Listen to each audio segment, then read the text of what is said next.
A Karen demanded a VIP table, claiming to know the owner, but I'm the owner. She ended up in tears with a $4,000 bill after my perfect revenge. Karen storms into the restaurant, screaming that she knows the owner and that we must give her and her group of pals the VIP table reserved for celebrities. The trouble is, I own the restaurant and have no idea who this lady is. But I decided to play along and see what happened. During the dinner, one of the girls asked me whether I thought my life was meaningless because I worked as a waiter. That's when I realized all bets were out, and I was going to exact my retribution. This is what I did. This occurred around Christmas and New Year's. My grandparents emigrated to Canada from Italy in the 1970s and established a restaurant. When they died, my parents took over the restaurant, which they grew and enlarged throughout the decades. I've been working at the restaurant since I was 15.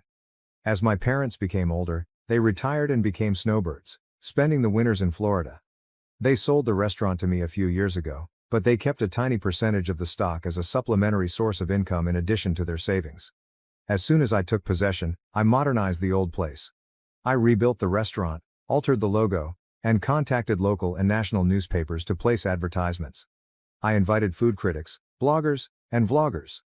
It was slow at first, and I began to fear that the loan I took out to undertake all of this was the worst mistake I'd ever made, that I had ruined 3 generations of a family company. But soon, it began to work. A local semi-famous YouTuber included us in one of his videos, which prompted more people to visit and review us. Even on a Monday, we were quickly seeing 5 to 10 times the regular volume of activity. We became a destination for large events, and it was not uncommon for a celebrity to stop up on certain evenings. I even invited certain high-profile clients to visit and cook for our guests. This cost a fortune, so we were completely filled for the holidays. People had to make reservations in July to get a table in December. It took years to get to this point. When things become busy, I don't simply sit in the back office. I'm on the floor doing whatever needs to be done, whether it's greeting customers, bussing tables, or mopping the floors. On nights with high-profile guests or events, I wear a jacket and take charge. One night, 6 women walked in. 5 of them appeared to be in their early 20s, with the leader looking to be in her mid-20s. My best assumption was that she was an elder sister of one of the females or an older sorority sister to incoming college students. I was greeting them at the entrance, and as they approached, Queen Bee Karen was telling the baby Karens how fantastic this restaurant is, how delicious the cuisine is, and how there might even be celebrities there. When she approached me, she explained that she required a table for 6. I responded, "Of course, can I get the name on the reservation?" She stared at me. She responded, "Oh, I didn't make one, but it's okay. The owner is a personal friend of mine. He said he always keeps 1 or 2 tables open for special guests and we can have one of those tonight." This is true for many high-profile restaurants, and I've been doing it recently as well. But I had no idea who this woman was, and she had never discussed any of this with me. I understood she was attempting to get in without a reservation, but she had chosen the worst person to try this with. I told her, "I am sorry, but we cannot seat anyone without a reservation. As you can see, we do not have any seats available." I didn't want to go all out and say, "I'm the owner, and we have never spoken before, so I never promised you anything." But I didn't want to embarrass her in front of the other girls she was with at the time. She then instructed one of the other girls to take a picture of me. She announced that she would speak with the owner and ensure that I was either scrubbing toilets or fired by the end of the week. The other girls behind her joined in, saying things like, "Yeah, kiss your minimum wage job goodbye." I wasn't sure if they were in on it with her or if they truly believed she knew the owner. Queen Bee Karen then said, "Look, you can either give us a table or I can make your life very difficult. This is not worth losing your job." She kept pointing, trying to belittle me, and then saying things like, "Obviously you aren't anyone here, because if you were, you would know who I am and never try to tell me anything other than yes or, of course." She was constantly attempting to put me down and take that table. At this time, it had been a hard day for me, and from my perspective, I had 3 options. Number 1, I could inform her that I am the owner and call her out on all of this. Number 2, I could simply hand her the table and let things go. Or, third, I could teach Queen Bee Karen and her minions a lesson. I selected option 3. I smiled at her and said, "Of course ma'am, please follow me." I handed her one of the 3 tables we leave free in case a celebrity walks in, which occurs occasionally. I told her, "I apologize for everything and you're right, it would be simpler just to give you the table." I also assured her that the first 3 rounds of drinks would be free. I seated them down and personally served them. As they sat, I told them, "We need one of your credit cards and IDs just to keep on file, and we'll return them to you before you leave." Queen Karen handed me her card and informed the baby Karen minions, "Tonight is on me?" I took their orders, gave them their free beverages, and informed them that due to how busy we were tonight, the meal may be delayed. The females only worried about the free drinks. They ordered 3 rounds and still hadn't received any food. They eventually called and asked me to check on it, all while giving me the worst attitude since they arrived. I told them I will look into it, but also asked if they wanted additional drinks. They ordered 2 more rounds. They were sloshed by the time the appetizers arrived, having done nothing but drink on an empty stomach for the majority of the night and just eating salads. As more food arrived, more beverages were ordered. What these girls didn't realize was that they were at our VIP table, which normally costs a few $1,000s to sit at, but I didn't charge them for it. Except for the first 3 rounds, I charged them for all of the extremely costly cocktails they had throughout the evening. Furthermore, the table they were sitting at, as previously stated, was VIP, thus the menus were different. Prices are not displayed on these menus. This is a restaurant industry trade secret. They also offered higher-end menu items such as white truffle, black caviar meals, and specially imported West Coast oysters, among others. At one point during the night, I honestly began to question what I was doing. I worried I was going too far with these poor girls, they might not know any better. But certain things encouraged me throughout the night, such as when one of the baby Karens questioned whether I thought my life was pointless because all I ever became was a server. Also, one of the other staff told me that they were planning how to mess with me, believing that they could do so whenever they wanted and that I would always give them a table. I overheard them say, "He's cute, but I wouldn't date a waiter like that. He is such a pushover." There were other comments like that throughout the night, so I continued with their life lesson. By the end of the night, each female had built up a bill ranging from $500 to $600. I handed Queen Karen the bill for $4,232.23, which included tax and tip. I've never seen somebody sober up this soon. She went from smiling and giggling with her buddies to almost in tears. She immediately summoned me over and asked whether this was a joke. I took the bill, looked it over, and apologized. "I'll get you the correct bill amount." Again, she seemed completely relieved, assuming she had received someone else's bill, and called me a effing idiot, before continuing to talk to her pals. When I returned to give her the right bill, she flipped out again. It was only a question. "Is there something wrong on this bill that you didn't order?" She and the girls were stunned and went over every single line of the bill, including the initial several lines that listed their original 3 rounds as complimentary. They then got out their phones and went over everything 100 times, adding it all up. Queen B, visibly startled, just remarked, "1 second, I need to use the restroom." Part of me feared she'd dine and dash and leave the baby Karens with the tab, but I discreetly reminded her that we had her ID and credit card, without making it too obvious.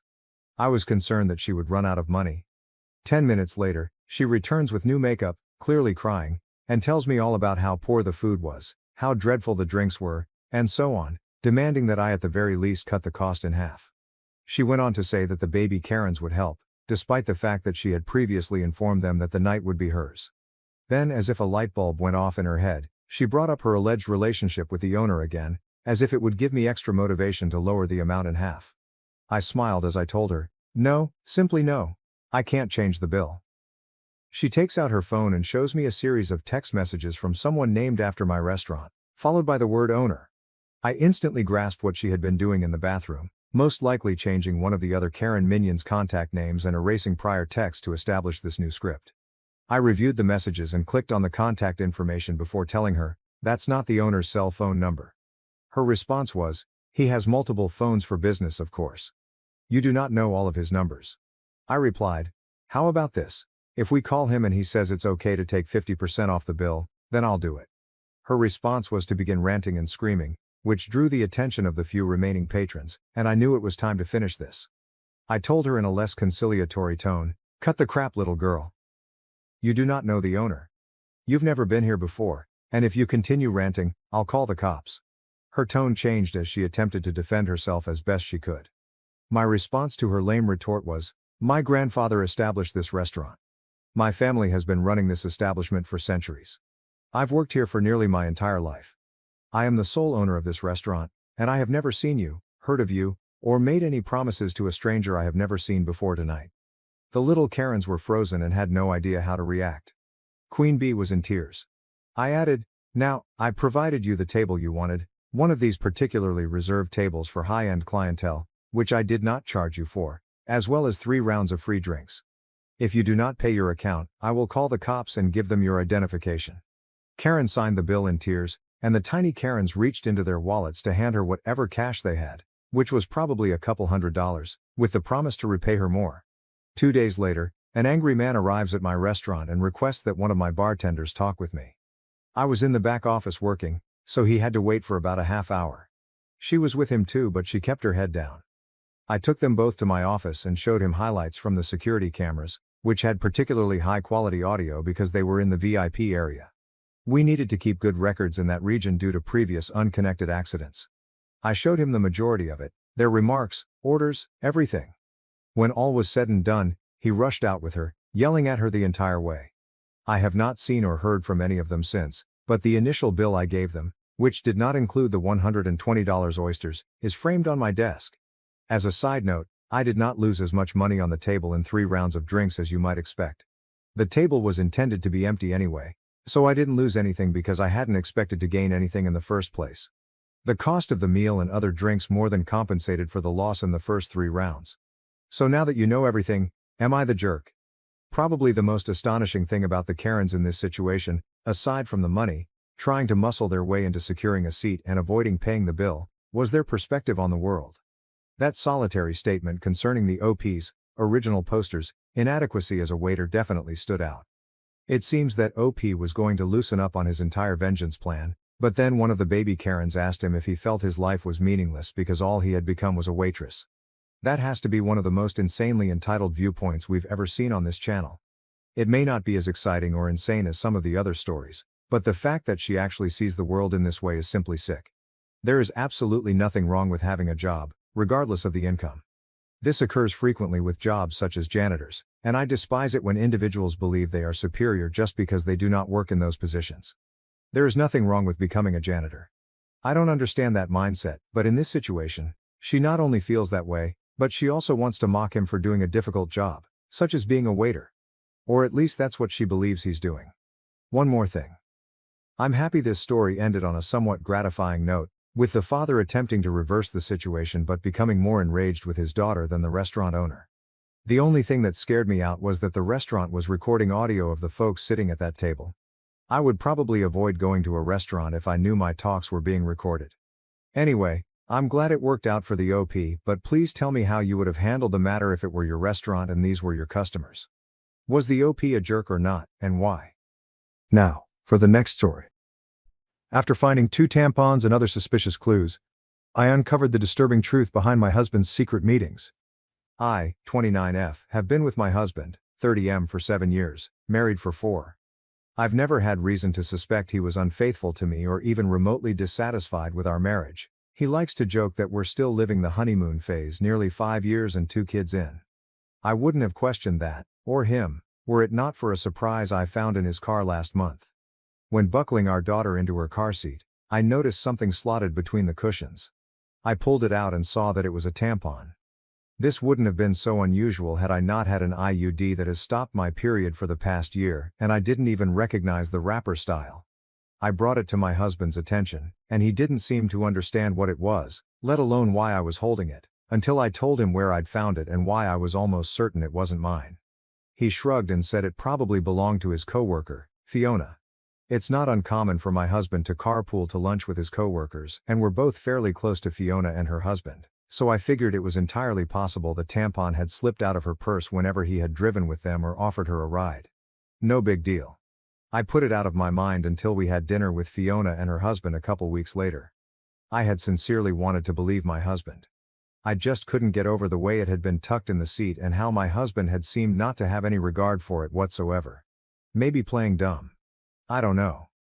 I did something that I now feel kind of crazy for doing. I faked an emergency and asked Fiona if she had any tampons while we were out together. She handed me one almost identical to the tampon I'd found in our back seat, and I breathed a sigh of relief. So the tampon there was probably the same tampon here, and in all likelihood, there was an innocent explanation as to why it had been left in the back seat in the first place. I thought I'd seen the last of the out-of-place feminine hygiene products until I found another tampon this morning. This time in my sock drawer. I feel physically ill at the thought of my husband having an affair and even more nauseated at the thought that the woman might have left these tampons out for me to find. If it was my husband's coworker, why would she give herself away by offering me one the other night? In any other situation I would want to talk to my husband about this, but I feel too sick and embarrassed to approach him with what I've found. What should I do? Relevant comments. I've had a period of 30 years and never put a tampon in a sock drawer. Trust your gut and get cameras. Neither have I. I've considered so many explanations for the tampons that wouldn't implicate my husband, but none of them make sense really. I'm terrified to set up a camera if it means confirming what I suspect right now. Has Fiona been over to your house and had time to plant the tampon? She's been to our house many times and vice versa. To my knowledge, she wasn't over any time in the past week, so if she planted that second tampon, she had to have found a window of time when I wasn't home. Anytime she and her husband visit, we all stay downstairs, and you'd have to go really out of your way to make it to our bedroom, that is around our dogs, over the safety gate, past the other bedrooms. Not saying it's impossible, but definitely tricky to do on a quick bathroom break, I would guess. How old are your kids? Could they have found a tampon and put it in a random place? 2 and almost 4. Both have a mischievous streak, so I didn't want to rule out the possibility of one of them moving stuff around, but I can't imagine how they'd get their hands on 1, possibly 2 random tampons that I never bought. Update post. Contemplating every possible source of 2 tampons has been my personal hell for the past few weeks, but I wanted to share an update. Shortly after posting here, I told my sister what happened. The tampon in the back seat and the sock drawer, my husband's cluelessness, the tampon from Fiona, and all the things I suspected but didn't want to believe. We compared tampons, save for the back seat one I had already discarded. And they were a match, just in different absorbences. I hadn't left either in a place where my husband or daughters would have found them and moved them around. My daughters didn't know what they were or where they had come from. My sister was convinced it was Fiona, either fucking my husband, fucking with me, or both. Direct confrontation of either party still seemed like a bad idea, so she suggested inviting Fiona and her husband over for our Labor Day barbecue. Unfortunately, they already had plans. My sister and I agreed that it was too soon for cameras without any other evidence, so it was just a waiting game from there. Watching my husband for any changed behavior, there was none. Our house for any misplaced foreign items, there were none. And even the girls for any new friends they might have met. My sister's husband was adamant on this last point, and partly why he was inclined to believe that the tampons were harmless. If anything had been happening in or around our home, he said, it would be nearly impossible to keep it from me and the girls, since my husband was the one taking them to and from daycare and most other activities during the week. I felt a good bit of consolation in that. It wasn't until my younger daughter, 2yo, came down with something last week that I felt any differently. I wanted to be the one home taking care of her, but my husband insisted that I stay at work while he stayed home with her. I was okay with that. My sister and her husband figured it was a good sign that he would take the time off at a moment's notice, and at that point, we were all already beginning to put the tampon fiasco behind us. By the 3rd or 4th day, I was just happy to see a near-healthy child and a husband who was helping see her through it. Toward the end of that week though, I came home to something strange. The toddler that I'd left that morning in an old PJ set was now dressed in a onesie I'd never seen before, with a tiny clip in her hair. I can't say I have the sharpest memory, but I have a pretty good sense of what my kids wear on a day-to-day basis, and particularly what kinds of clothes they wear. I'd sworn off the full-length sleep suits with snaps across the front long before we'd ever had our second. The long snaps are just a pain in the ass and a no-go for efficient diaper changes, IMO. It's just not something I would dress her in, and my husband knows as much. He doesn't plan for, or buy the girls' clothes, and he certainly doesn't accessorize them, so I was bewildered. And kind of floored at the thought of someone around our sick child without my knowledge. I didn't think twice, and I went straight to my husband to ask if anyone had been over to see him or the girls. He seemed confused, like before, and asked me why I would think that. It had just been him and the kids all day. I asked him again, if someone had so much as stopped by to say hello, and he denied it. He told me to calm down. I might have lashed out and come forward with the accusations right then and there, but our older daughter was in the room, and she sensed something was up. In a calmer voice, I asked him a 3rd time if anyone had been around our children, and my husband swore that the girls hadn't been around anyone but him. He also denied buying new clothes or doing anyone's hair. With our daughter in the room and my emotions all over the place, I decided to leave it. I couldn't make sense of it then, and it hardly seems clearer now, after I've driven myself half crazy with explanations that aren't adding up. Relevant comments. To answer a couple questions. My 2yo can only string together a couple words at a time, and when I ask her about her time with daddy or her clothes bow, she answers based on the cues I give her, for example, who gave you that pretty bow? And she repeats pretty bow back to me, or mama daddy, over and over. My older daughter, almost 4, was at daycare that morning, and she can't recall anything different from that day. Doesn't remember the PJ change or the hair clip, so my guess is she was changed sometime that morning, but I'm not totally sure. I have a 45 minutes commute to work, so stopping by for lunch isn't really feasible. My sister has been kind enough to leave work and drive past a few times here and there, and she hasn't seen anything out of the ordinary. We have a Ring camera at the front door, and I've got the app on my phone with notifs on. Nothing there yet. If anyone has recommendations for more discreet surveillance, I'd be open to it. I'm just the least tech-savvy person and worry another camera will be easy to detect. LOL edit.